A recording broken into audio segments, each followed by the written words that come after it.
ಕೈ ಬಿಡೇನು, ಕೈ ಬಿಡೇನು, ಆ ಮಾತು ಹೇಳಿದ ತಾ ಹೇಳಿದ ನಲ್ಲವೇ. ನಾ ಕೈ ಬಿಡೇನು, ನಾ ಕೈ ಬಿಡೇನು,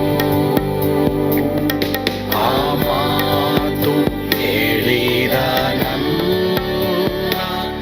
ತಾ ಹೇಳಿದ ನಲ್ಲವೇ. ಯೇಸು ಕೈ ಬಿಡನು ದೈನಂದಿನ ಸತ್ಯವೇದ ಅಧ್ಯಯನಕ್ಕೆ ನಿಮ್ಮೆಲ್ಲರನ್ನು ಆಹ್ವಾನಿಸುತ್ತೇನೆ. ನಿಮ್ಮ ತೋಟಗಳನ್ನು ಕಾಯಿರಿ, ತೋಟಗಳನ್ನು ಹಾಳು ಮಾಡುವಂಥ ನರಿಗಳು, ನರಿಮರಿಗಳು ಇವುಗಳನ್ನು ಹಿಡಿಯಬೇಕೆಂಬುದಾಗಿ ದೇವರ ವಾಕ್ಯದಲ್ಲಿ ಬರೆದಿದೆ. ಅದು ಏನು ಎಂಬುದಾಗಿ ಸಂದೇಶದ ಮೂಲಕವಾಗಿ ನೀವು ಕೇಳಿಸ್ಕೊಳಕ್ ಹೋಗ್ತೀರಾ. ಕೇಳಿಸ್ಕೊಳ್ರಿ, ನಂಬ್ರಿ, ಆನಂದಿಸ್ರಿ. ಎಲ್ಲರೂ ಗಮನ ಇಡಿ, ಇದು ವೆರಿ ಕೇರ್ಫುಲ್. ಒಂದು, ನಿನ್ನ ವಯಸ್ಸು ಎಷ್ಟು ಅಂತ ಯಾರಾದರೂ ಕೇಳಿದ್ರೆ ಜಾಗ್ರತೆ ಆಗಿರು. ನಿನ್ನ ಫ್ಯಾಮಿಲಿಯವ್ರು ಕೇಳಲಿ, ಬೇಕಂದ್ರೆ ನಾನು ಕೇಳಬಾರ್ದು. ನಿನ್ನ ಹೆಣ್ಮಕ್ಕಳೇ, ಸ್ತ್ರೀಯರೇ ಇಲ್ಲಿದ್ದೀರಾ? ರೈಟ್, ನೀನು ಕೇಳಬೇಡ. ಎರಡು, ನಿನ್ನ ಸಂಬಳ ಎಷ್ಟು? ರೈಟಾ? ಇಷ್ಟೇ, ಫಿನಿಶ್. ಜನರ ಬಗ್ಗೆ ನಾನು ಹೇಳ್ತಾ ಇರೋದು ವೆರಿ ಕೇರ್ಫುಲ್. ಎಷ್ಟೋ ಜನ ಇವತ್ತು ನಷ್ಟ ಆಗಿರೋದು ಜನರಿಂದ. ಯಾಕಂದ್ರೆ ಅವ್ರು ನರಿ ತರ ಬರ್ತಾರೆ. ಅದಕ್ಕೆ ಯೇಸುಸ್ವಾಮಿ ಹೇಳಿದೆವು, ನರಿ ಹೋಗ, ನರಿಗೆ ಹೇಳು. ಯಾಕಂದ್ರೆ ಆ ನರಿ ಏನು ಮಾಡ್ತದೆ ಅಂದ್ರೆ, ಯೇಸುಸ್ವಾಮಿ ಶಿಲುಬೆಗೆ ಹೋಗ್ಬಾರ್ದು, ಯೇಸುಸ್ವಾಮಿ ಸ್ವಾರ್ಥ ಸಾರಬಾರ್ದು, ಯೇಸುಸ್ವಾಮಿ ದೆವ್ವಗಳು ಬಿಡಿಸಬಾರ್ದು, ಯೇಸುಸ್ವಾಮಿ ಅನೇಕರನ್ನ ಪಾಪದಿಂದ ಬಿಡುಗಡೆ ಮಾಡಬಾರ್ದು, ರೋಗದಿಂದ ಬಿಡುಗಡೆ ಮಾಡಬಾರ್ದು ಅಂತೇಳಿ ಹೆರೋದ ಏನು ಮಾಡ್ತಿದ್ದೆ, ಯೇಸುಸ್ವಾಮಿಯನ್ನು ದಾರಿ ತಪ್ಪಿಸ್ತಾ ಇದೆ. ಈ ನರಿ ಆತ್ಮ ಏನು ಮಾಡುತ್ತಂದ್ರೆ ನಿನ್ನ ದಾರಿ ತಪ್ಪಿಸುತ್ತೆ. ಆದ್ರಿಂದ ಜಾಗ್ರತೆ ಆಗಿರು. ಸೊ ದೇವರೇ, ಯಾರು ನರಿ ಯಾರು ಕುರಿ ನನಗೆ ತಿಳಿಯಪಡಿಸು ದೇವರೇ ಅಂತ ದೇವ್ರಿಗೆ ಕೇಳ್ರಿ. ಸರಿನಾ? ಕರ್ತನನ್ನ ಕೇಳ್ರಿ. ಸರಿ, ಜನರ ವಿಷಯದಲ್ಲಿ ಯಾರಾದರೂ ಹಾಳಾಗಿದ್ರೆ ಅಥವಾ ಯಾರಾದರೂ ನಿಮ್ಮ ಜೀವಮಾನದಲ್ಲಿ ನಿಮ್ಮ ತೋಟ ಹಾಳು ಮಾಡ್ಕೊಂಡಿದ್ರೆ, ದೇವರೇ ನನ್ನ ಕ್ಷಮಿಸು ದೇವರೇ. ದೇವ್ರೆ, ನಮ್ಮ ಸಭೆಯವ್ರು ಕ್ಷಮಿಸು ದೇವರೇ. ಇವಾಗ ನೋಡಿ, ಎಲ್ಲರನ್ನೂ ಪ್ರೀತಿ ಮಾಡಿ. ಇನ್ಮೇಲೆ ಯಾರನ್ನೂ ನರಿ ಅಂತ ಹೇಳ್ಬೇಡಿ. ಇನ್ಮೇಲೆ ಯಾರು ಏನು ಮಾಡಬೇಡಿ, ಅವ್ರು ನರಿತಾರೆ, ಎಲ್ಲರನ್ನೂ ಸಸ್ಪೆಕ್ಟ್ ಮಾಡಬೇಡಿ. But be very careful. Okay, be very careful. ಭಾಳ ಹುಷಾರಾಗಿರಿ. ಇದು ಪ್ರಾಕ್ಟಿಕಲ್ ಆಗಿರೋಂಥ ವಿಷಯ, ಅದಕ್ಕೆ ಬೈಬಲಲ್ಲಿ ಬರೆದಿದೆ. ಸೊ ಹೀಗಾಗಿ ಹೆಣ್ಣು ಮಕ್ಕಳು ಅಷ್ಟೇ, ದಯವಿಟ್ಟು ನೋಡಿದವರೆಲ್ಲ ನಗೋರೆಲ್ಲ, ಸರಿನಾ? ನಿನ್ನ ಫ್ರೆಂಡ್ಸು ನಿನಗೆ ಸಹಾಯ ಮಾಡ್ತಾರೆ ಅಂತಲ್ಲ. ಮತ್ತು ಗಂಡು ಮಕ್ಕಳು ಅಷ್ಟೇ, ನೋಡಿದವರೆಲ್ಲ ನಿಮಗೆ ಸಹಾಯ ಮಾಡ್ತಾರೆ ಅನ್ನೋದಲ್ಲ. But pray about everybody. ಎಲ್ಲರ ಕುರಿತು, ಎಲ್ಲರ ಬಗ್ಗೆ ನೀವು ಪ್ರಾರ್ಥನೆ ಮಾಡಿ. ದೇವರು ನನಗೆ ನಿನಗೆ ಕೃಪೆ ಕೊಡ್ತಾರೆ.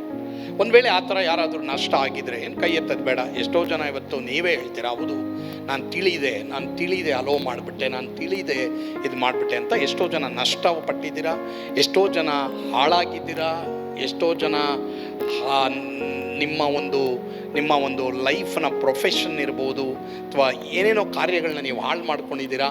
ಆದರೆ ಹಾಳಾಗಿದ್ದನ್ನು ತಿರುಗಿ ಸರಿಪಡಿಸ್ತೀನಿ ಅಂತ ದೇವರು ಹೇಳ್ತಾ ಇದ್ದಾರೆ. ಪ್ರಿಯರೇ, ನಾನು ಹಾಳಾಗಿದ್ದನ್ನು, ಬಿದ್ದೋಗಿದ್ದನ್ನು ನಾನು ಸರಿಪಡಿಸ್ತೀನಿ. ಹೀಗಾಗಿ ಎಲ್ಲರೂ ನೆನ್ಪಿಟ್ಕೊಳ್ಳಿ, ಕೆಲವು ಸಲ ಸೈತಾನು ಜನರನ್ನು ಕಳಿಸ್ತಾನೆ, ಮತ್ತು ದೇವರು ಸಹ ನಿಮ್ಮ ಹತ್ರ ಜನ ಕಳಿಸ್ತಾರೆ. ದೇವರು ಕೊರ್ನೆಯಲ್ಲಿ ನನಗೇನು ಹೇಳಿದ್ರು, ಪೇತ್ರನನ್ನು ಕರೆ ಕಳಿಸು ಅಂದರು. ಸೊ ನಿನ್ನ ಮನೆಗೆ ಯಾರನ್ನ ಕರೆ ಕಳಿಸ್ತೀಯ, ಇಟ್ಸ್ ವೆರಿ ವೆರಿ ಇಂಪಾರ್ಟೆಂಟು. ಅದೇ ಥರ ಸೈತಾನ್ ಕಳಿಸ್ತಾನೆ. ನೀ ಪ್ರತಿದಿನ ಬೆಳಿಗ್ಗೆ ಪ್ರೇಯರ್ ಮಾಡು. ದೇವರೇ, ನನಗೆ ಯಾರು ಕಾಲ್ ಮಾಡ್ತಾರೋ, ದೇವರೇ ನನ್ನ ಮನೆಗೆ ಯಾರು ಬರ್ತಾರೋ, ದೇವರೇ ಅವ್ರು ನಿನ್ನಿಂದ ಕಳಿಸಲ್ಪಡಲಿಯಪ್ಪ, ಯಾವುದೇ ರೀತಿಯಲ್ಲಿ ಸೈತಾನಿಂದ ಆಗಿರಬಾರ್ದಪ್ಪ ಅಂತ ಕೇಳ್ರಿ. ದೇವರು ನಿಮ್ಮನ್ನು ನಡೆಸ್ತಾರೆ ಪ್ರಿಯರೇ. ಇದು ಭಾಳ ಪ್ರಾಮುಖ್ಯ. ಎಷ್ಟೋ ಜನ ಆ ಥರ ನಾವೇನಾಗಿರ್ತೀವಿ, ಅದರಲ್ಲಿ ನಾವು ಪ್ರೇಯರ್ ಮಾಡಲ್ಲ, ಹೀಗಾಗಿ ನಾವು ನಷ್ಟ ಹೊಂದಿರ್ತೀವಿ. ಬಟ್ ಭಯಪಡಬೇಡಿ, ಇನ್ನು ಮೇಲಾದರೂ ಹುಷಾರಾಗಿರ್ರಿ. ಇನ್ನು ಮೇಲಾದರೂ ದೇವರ ಮಕ್ಕಳಾದ ನಾವು ಹುಷಾರಾಗಿರ್ಬೇಕು. ಯಾರೋ ಒಬ್ಬರು ಸುಮಾರು ವರ್ಷಗಳ ಹಿಂದೆ ಒಂದು ನೈಟ್ 7:30 ಬಂದರು. ಆವಾಗ ನಾವು ಸಾಧಾರಣವಾಗಿ ಎಲ್ಲ ಊರಿಗೆ ಹೋಗಿ ಯೇಸುಸ್ವಾಮಿ ಚಲನಚಿತ್ರ ಆಗ್ತಾಯಿದ್ರು. ಸೊ ಆ ಟೈಮಲ್ಲಿ ನನ್ನ ಜೊತೆ ಇರೋರೊಬ್ಬರು ಹೇಳಿದ್ರು, ನಮ್ಮದು ಈ ಫಿಲಮ್ ರೀಲ್ ಇದಲ್ಲ, ಈ ಯೇಸುಸ್ವಾಮಿ ಚಲನಚಿತ್ರದ ರೀಲು, ಈ ಕನ್ನಡದ ರೀಲು, ಇದು ಏನಾಗ್ತಾ ಇದೆ, ಎಲ್ಲ ಓಲ್ಡ್ ಆಗ್ತಾ ಇದೆ. ಸೊ ಯಾರೋ ಒಬ್ರು ಇದ್ದಾರೆ ಇಲ್ಲೇ, ಎಲ್ಲಿ ಬೈರ್ತಿ ಹತ್ರ ಇದ್ದಾರೆ. ಸೊ ಹೀಗಾಗಿ ಅವರು ಒಂದು ರೀಲ್ ತೊಗೊಂಬರ್ತಾರೆ ಅಂತ ಅಂದರು. ಸರಿ ಇರಲಿ ಅಂತ ಅಂದ್ಬಿಟ್ಟು ಹೇಳಿದ್ರೆ, ಅವನು ಅವತ್ತು ನೈಟೇ ಬಂದ್ಬಿಟ್ಟ. ಬಂದ್ಬಿಟ್ಟು ಆತನ ಹೆಸರು ಜೋಸೆಫ್ ಅಂತ. ಜೋಸೆಫ್, ನನ್ನ ಪ್ರಸಂಗ ಕೇಳಿಸ್ಕೊಳ್ತಾ ಇದ್ರೆ ಸ್ವಲ್ಪ ಮಾನಸಾಂತರ ಪಡು, ವಾಪಸ್ ನನ್ನ ಕಾಸು ತಂದು ಕೊಡು. ಸರಿ, ಅದು ಇರೋದು ಹೇಳ್ತಾ ಇದ್ದೀನಿ ನಾನು, ಯಾರಿಗೂ ಗೊತ್ತು, ಬೈರ್ತೀನಿ. ಸರಿ, ಗಮನ ಇಡಿ. ಸರ್, ನಾನು ಜೋಸೆಫು, ನನಗೆ ಇವ್ರು ಚೆನ್ನಾಗಿ ಗೊತ್ತು, ಈ ಬ್ರದರ್ ಚೆನ್ನಾಗಿ ಗೊತ್ತು, ಸರ್ ಹೀಗಾಗಿ ಇವಾಗ ನನ್ನ ಹತ್ರ ಒಂದು ರೀಲ್ ಇದೆ ಸರ್, ಈಗಲೇ 5,000 ರೂಪಾಯಿ ಕೊಟ್ಬಿಡಿ. ತುಂಬ ಕಷ್ಟ, ಅವಾಗೆಲ್ಲ ಒಂದೊಂದು ಪೈಸೆಗೂ ನಾವು ತುಂಬ ಕಷ್ಟಪಡಬೇಕಾಗಿತ್ತು. ರೊಟೇಷನ್ ಮಾಡೋಕ್ಕೆ ಯಾವುದೂ ಇರಲಿಲ್ಲ ನಮ್ಮ ಹತ್ರ. ಸೊ ಹೀಗಾಗಿ ಪಾಶ್ರಮ ಹತ್ರ ಹೋಗಿ ಏನು ಮಾಡ್ದಮ್ಮ, ಇವರು ರೀಲ್ ಕೊಡ್ತಾರಂತೆ. ಸೂಪರ್ ಸರ್, ನೋಡಿ ಸೂಪರ್ ಆಗಿದೆ ರೀಲ್ ಒಂದ. ಸರಿ ಅಂದ್ಬಿಟ್ಟು ನಾನೇನು ಮಾಡಿದೆ, ಆವಾಗಲೇ 5,000 ರೂಪಾಯಿ ಕೊಟ್ಬಿಟ್ಟೆ. ಸರಿ, ನನ್ನ ಜೊತೆ ಇರೋರ್ಗೆ ಹೇಳಿದೆ, ಹೋಗೋ ಚೆಕ್ ಮಾಡಿ. ಇಲ್ಲ ಅದೆಲ್ಲ ಅವ್ರು ಒಳ್ಳೆಯವರೇ. ಯಾರು? ಜೋಸೆಫ್. ಮರಿಯಳಿ ಇಲ್ಲ ಆತನ ಜೊತೆ, ಅದಂಗೆ ಒಳ್ಳೆಯವರು? ಯೋಚನೆ ಆದರೂ ಮಾಡ್ಬೇಕು ತಾನೆ. ವೇರ್ ಇಸ್ ಮೇರಿ? ಸರಿ, ಕಡೆಗೆ ಏನಾಯ್ತು ಕೇಳ್ರಿ, 5,000 ಇಸ್ಕೊಂಡು ಹೊಟ್ಟೆ ಬಿಟ್ಟ. ಫಾದರ್ ಹೆಸರು ಹೇಳ್ದ. ಆ ಫಾದರ್ ಗೊತ್ತಿತ್ತು ನನಗೆ, ಬರಿತಿ ಫಾದರ್. ಹೀಗೆ, ಯಾಕಂದರೆ ಒಂದ್ಸಲ ಮಳೆ ಬಂದಾಗ ನಾನು ಅವ್ರದ್ದೇನೋ ಒಂದು ಗುಡಿ ಇತ್ತು, ಮರಿಯಳ್ದು ಏನೋ ಒಂದು ಇದಿತ್ತು, ಅದರ ಅಡಿನ ನಿಂತ್ಕೊಂಡಿದ್ದೆ. ಅವಾಗ ಫಾದರ್ ನನ್ನ ಹತ್ರ ಮಾತಾಡಿದ್ರು ಅವಾಗ ಚೆನ್ನಾಗಿ. ಸರಿ ಅಂತ ಅಂದ್ಬಿಟ್ಟು ಆ ಫಾದರ್ ಹೆಸರು ಹೇಳಿದ್ನಲ್ಲ, ನಾನು ಇನ್ನೂ ಮಾಡಿಬಿಟ್ಟೆ. ಸರಿ, ಅವತ್ತು ನೈಟ್ ತೊಗೊಂಬಿಟ್ಟೆ ಆ ರೀಲು. Super ಆಗಿತ್ತಮ್ಮ reel. ಅಪ್ಪ, ಇನ್ನೂ ಒಂದು 10 ವರ್ಷ ಬರ್ತದೆ, ಎಲ್ಲ ಊರುಗಳಿಗೆ ಹೋಗಿ ತೋರಿಸ್ಬೋದು ಅಂತೇಳಿ.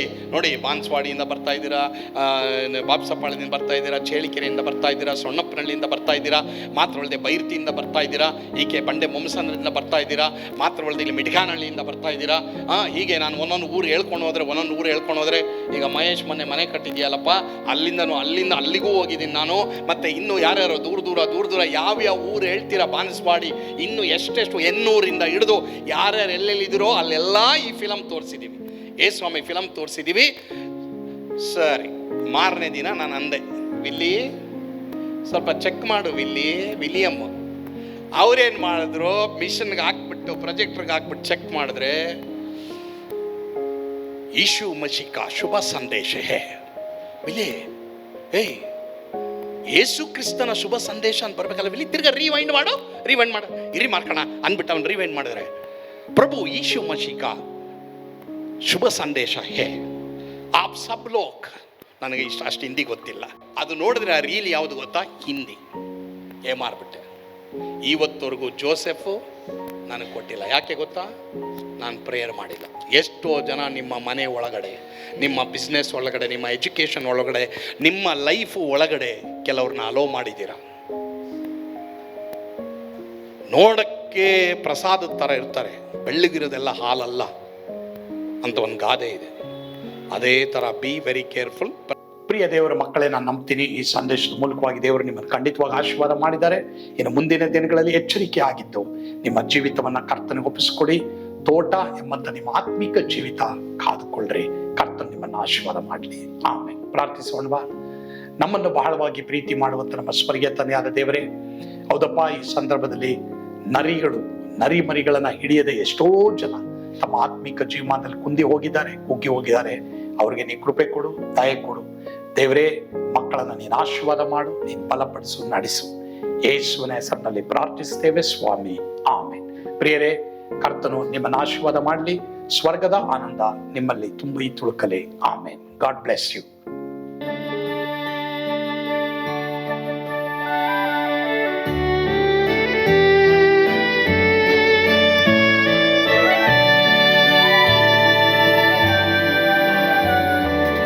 ಓ ಎಂಥ ಅದ್ಭುತವಾದ ದಿನ, ನಾನೆಂದಿಗೂ ಮರೆಯೇನು.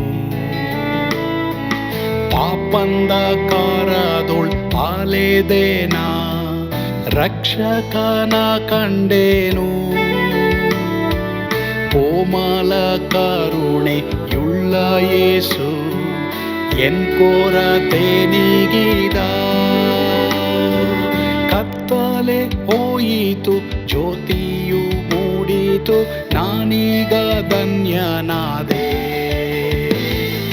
ಸ್ವರ್ಗದ ನಂದ ಎನ್ನಾತ್ಮ ತುಂಬಿತು. ಶಿಲುಬೆನಾಥ ಎನ್ ಸ್ವಸ್ಥ ಕೈದನು. ಎನ್ ಪಾಪ ತೋಳೆದ, ಈರುಳ ದಿನಕ್ಕೆ ತಿರುಗಿದ. ಸ್ವರ್ಗದ ನಂದ ಎನ್ನಾತ್ಮ ತುಂಬಿತು.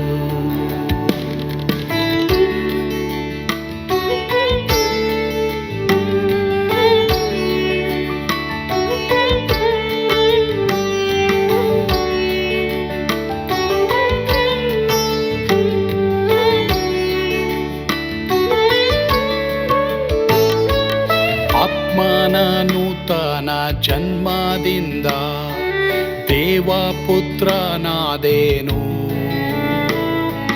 ನೀತಿ ನಿರ್ಣಯವ ಹೊಂದಿದೇನು, ಭಾಗ್ಯವಂತನಾದೇನು. ಪಾಪಾತ್ಮನಾಗಿ ನಾ ಬಂದಾಗಲೇ ಆಶೀರ್ವಾದ ಸಿಕ್ಕಿತು. ಕೃಪೆಯ ಮೂಲವೇ ರಕ್ಷಣೆ ಹೊಂದಿದೆ, ಸುನಾಮ ಕೊಂಡಾಡುವೆ. ಸ್ವರ್ಗದ ನಂದ ಎನ್ನಾತ್ಮ ತುಂಬಿತು. ಶಿಲುಬೆನಾಥ ಎನ್ ಸ್ವಸ್ಥಗೈದನು,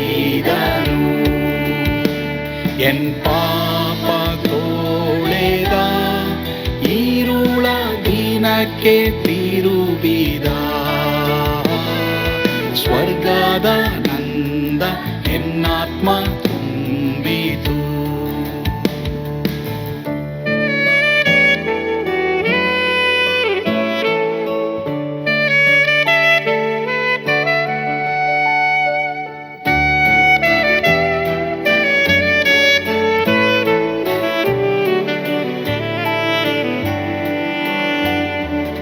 ಅನಂತ ನಿರೀಕ್ಷೆ ಏನಾಗಿದೆ, ಕಾಲವು ತೀರಲಾಗಿ. ಸ್ವರ್ಗದ ಭವ್ಯ ಬಿಡಾರದಲ್ಲಿ ನಿತ್ಯವಾಗಿ ಇರುವೆ. ಶಿಲುಬೆ ನನಗೆ ಆಶ್ರಯವೇ, ನಂಬಿಕೆಗಾಧಾರವೇ. ನಿತ್ಯ ಐಶ್ವರ್ಯವ ದಿವ್ಯಾಶೀರ್ವಾದವ ಕರ್ತ ಇವನೇ ನಗೆ. ಸ್ವರ್ಗದ ನಂದ ಎನ್ನಾತ್ಮ ತುಂಬಿತು.